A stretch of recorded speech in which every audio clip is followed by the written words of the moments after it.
ठीक है, तो अभी अपने राजस्थान की जलवायु के जो पुरानी ईयर्स के सवाल हैं उनको डिस्कस कर लेते हैं। मैं बोलता जाऊंगा, आपने तो लेक्चर देख लिया होगा जलवायु वाला। तो इसमें हम मैं बोलता जाऊंगा सवाल और आप इसमें जवाब देते चलना। भौगोलिक विभाजन का हम डिस्कस कर चुके हैं, स्थिति एवं विस्तार का पहले ही डिस्कस कर चुके हैं।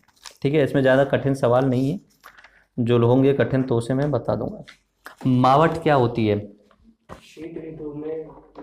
मावट आपने सुना ही होगा अपने भारत में।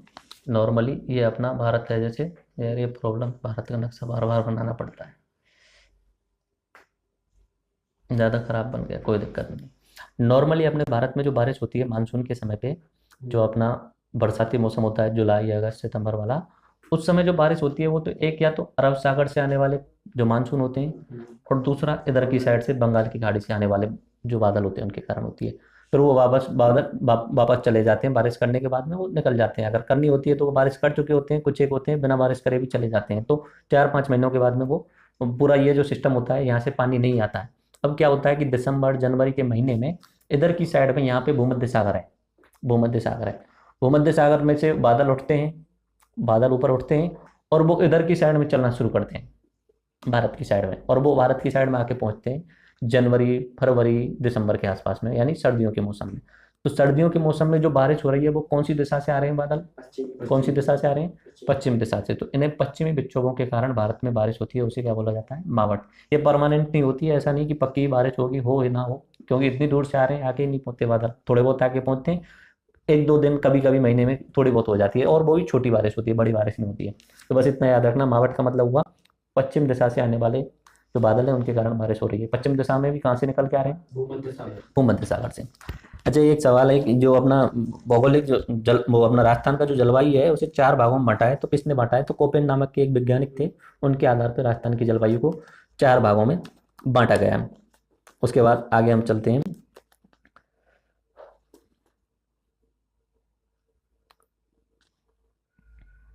राजस्थान राज्य में न्यूनतम ग्रीष्मकालीन तापमान कहाँ पर होता है, किस भाग में होता है? न्यूनतम ग्रीष्मकालीन तापमान किस भाग में होता है? राजस्थान की बात कर रहे हैं, ये अपना राजस्थान है। राजस्थान राज्य में न्यूनतम ग्रीष्मकालीन तापमान कौन से भाग में होता है? न्यूनतम बात कर रहा हूँ। पूर्व इधर, पश्चिम उधर। गर्मियों में सबसे ज्यादा तापमान तो इधर की साइड में रहता है। न्यूनतम जो तापमान होता है वो दक्षिण पश्चिम भाग में होता है, इधर वाली साइड में, यहाँ पे।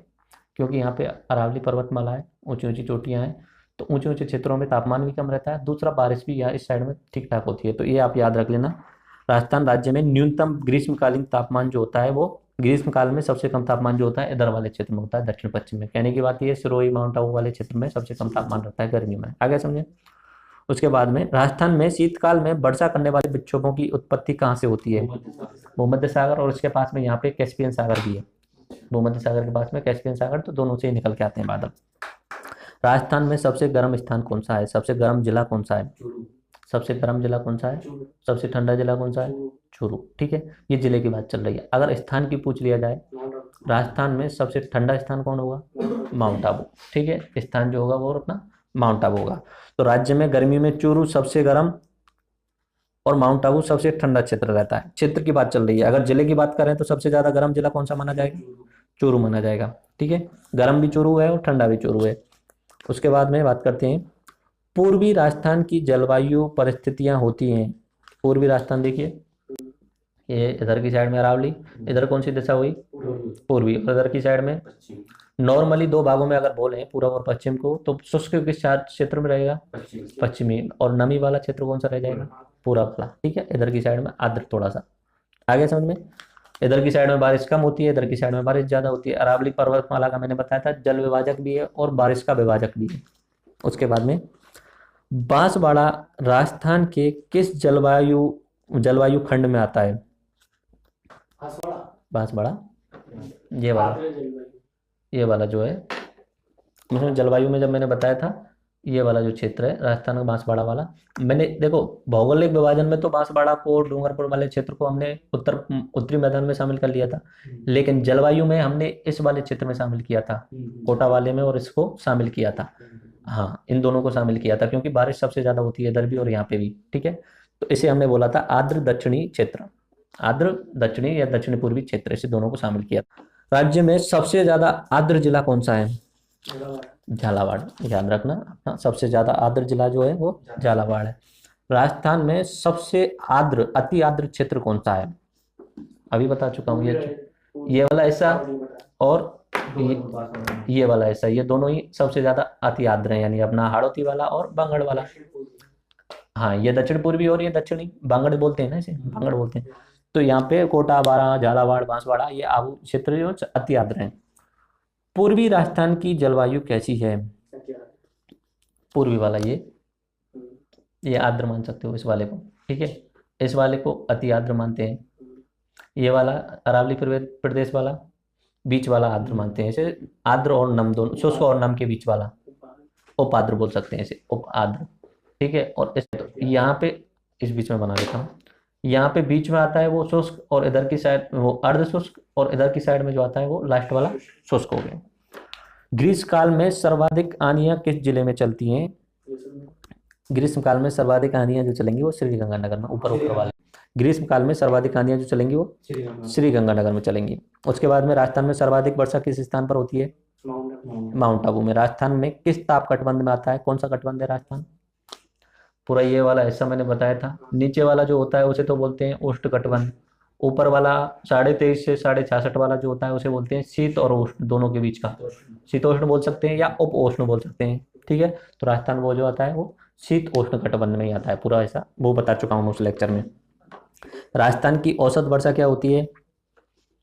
ध्यान हो तो 57 सेंटीमीटर बताई थी मैंने। राजस्थान की औसत वर्षा 57 सेंटीमीटर बताई थी।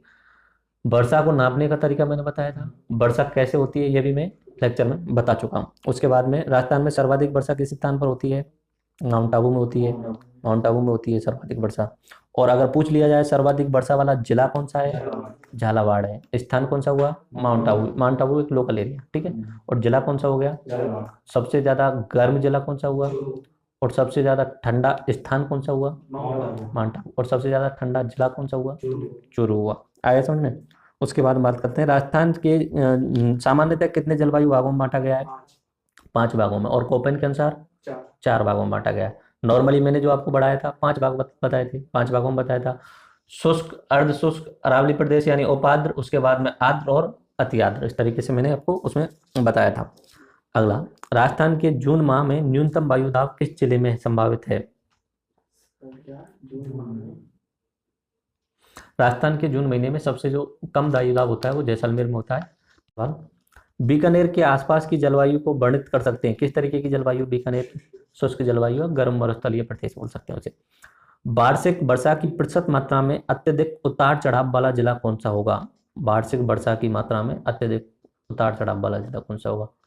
तो वो होता है जैसलमेर। जितना रेत साइड में जाएंगे ना उतार चढ़ाव, यानी कभी कभी ऐसा होता है कि बाढ़ आ जाती है जैसलमेर वाले क्षेत्र में, कभी कभी ऐसा होता है कि एक भी बार बारिश ना हो, तो सबसे ज्यादा उतार चढ़ाव जैसलमेर वाला जिला होगा। आगे समझे। जैसे जैसे इस साइड में बढ़ते जाएंगे उतार चढ़ाव सबसे ज्यादा होता जाएगा, ठीक है। रेगिस्तान में जैसलमेर में सबसे ज्यादा उतार चढ़ाव होता है।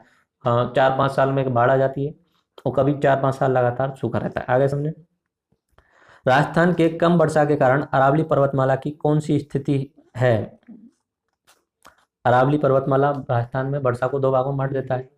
ऐसा क्या है अरावली पर्वतमाला में जो वर्षा को 2 भागों में बांट रहा है? अरावली पर्वतमाला जो है अपनी जो बादल आते हैं उनके समांतर है। इधर से अरब सागर से आने वाले जो बादल हैं उनके तो समांतर हैं, वो तो सीधे निकल जाएंगे, टकराएंगे ही नहीं, ठीक है। इधर से आने वाले हैं उनको ये रोक देगा इधर की साइड में ही। तो अरावली पर्वतमाला एक नॉर्मली समांतर होने के कारण, जो बादलों का अरब सागर वाली जो मानसून आते हैं उनके समांतर होने के कारण 2 भागों में उसे बांट देता है, ठीक है। राजस्थान की सर्दियों में वर्षा होती है कौन? पश्चिमी विक्षोभों के कारण, जिसे क्या बोलते हैं? मावट बोलते हैं। रेगिस्तान में उत्पन्न वायु भंवर को कहा जाता है? बबूल्य कहा जाता है। ऐसे तो बहुत सारे अलग अलग नाम है, तो इसमें आप याद रखना। राजस्थान में अगर रेगिस्तान वाले क्षेत्र में बहुत तेज आंधी चलती है, भंवर आता है, तो उसे बोला जाता है भंवर। इस तरीके से घूमना उसे बबूल्य बोला जाता है लोकल भाषा में। बबूल्य सुना होगा आपकी साइड में भी, शायद बबूल्य बोलते हैं उसे, बबूल्य इस तरीके से बोलते हैं। राजस्थान में बहुधा सूखा एवं अकाल पड़ने का आधारभूत कारण क्या है? नॉर्मली सीधा सीधा अरावली पर्वतमाला। अरावली पर्वतमाला 2 भागों में बांट देती है, ठीक है। तो उसके कारण ये अरावली पर्वतमाला इस तरीके से होती तो बहुत ज्यादा बारिश होती यहाँ पे, क्योंकि इधर से आने वाले वो टकरा टकरा के राजस्थान में ही बारिश करते हैं। ठीक है, इधर से वाले जो बादल हैं वो पहुंच ही नहीं पाते हैं, बहुत कम पहुंच पाते हैं यहाँ तक, वो बीच बीच में बारिश कर लेते हैं। ठीक है, तो अरावली सबसे बड़ा कारण है उस चीज़ के लिए। आगे समझें, थार के मरुस्थल में न्यून वर्षा का कारण जिन पवनों की अरावली के साथ समांतरता है वो कौन सी पवनें हैं? अरब सागर की मानसून पवनें। राजस्थान के जिस जिले में 21 जून को सूर्य की किरणें सीधी पड़ती हैं, दो जिले आ जाएंगे, डूंगरपुर और बांसवाड़ा। जहाँ पे कर्क रेखा जल सीधी पड़ेगी वहाँ पे सूर्य की किरणें। उसके बाद आगे बात करते हैं राजस्थान में सबसे अधिक गर्मी किस महीने में होती है? जून के महीने में। जून के महीने में सबसे ज़्यादा अधिक गर्मी होती है। वर्षा ऋतु में मानसून हवाओं की दिशा होती है, आसान है, पश्चिम से इधर की साइड में आती है। वर्षा ऋतु में मानसूनी जो हवाएं आती हैं वो मावट वाला जो पश्चिमी विक्षोभ। वर्षा को जलवायु प्रदेशों के वर्गीकरण का आधार किसने बनाया था? ये वैज्ञानिकों के नाम है, आप याद रख लेना, थॉर्नवेट नाम से वैज्ञानिक थे। उसके आधार पे ही तो ये जलवायु बांटो, पूरा जलवायु मैंने 5 भागों में बांटा है, वर्षा के आधार पे तो बना दिया है ना। जल और वायु, जलवायु को मतलब जल और वायु। अब जल इंपॉर्टेंट हो जाता है, जैसा जल होगा वैसी वायु होगी। अगर बारिश ज़्यादा होगी तो वायु में नमी ज़्यादा होगी, बारिश कम होगी तो वायु में नमी कम होगी। तो मेन चीज़ हो गया जल। तो थार्नवेट नाम के एक वैज्ञानिक थे, उन्होंने जलवायु अगर बांटना है तो सीधा सीधा वर्षा वाला क्षेत्र देख लो। अपने राजस्थान को मैंने 5 भागों में बांटा था, ये अपना राजस्थान है, जैसे बीच में से अरावली पर्वतमाला निकाल दी। ठीक है, यहाँ से अरावली पर्वतमाला निकाल दी मैंने, ये अरावली पर्वतमाला। भौगोलिक प्रदेश तो मैंने 4 ही बताए थे, पश्चिमी मरुस्थल, अरावली प्रदेश, दक्षिण पूर्वी मैदान और दक्षिण पूर्वी पठार। लेकिन अगर जब मैंने जलवायु बनाई थी तब इसे यहाँ से और काट दिया था। ये हो गया शुष्क, ये हो गया अर्ध शुष्क, ये हो गया उपाद्र, ठीक है, ये हो गया आर्द्र और ये हो गया अति आर्द्र। ये सब किसके आधार पर हो रहा है? वर्षा के आधार पर। कौन सा वैज्ञानिक है? थॉर्नवेट नाम का वैज्ञानिक है। ठीक है, तो इस तरीके से अपने जलवायु के क्वेश्चन ज़्यादातर सॉल्व हो गए। आप नदियाँ और बांध के लेक्चर देख लेना, उनके क्वेश्चन सॉल्व करेंगे आगे।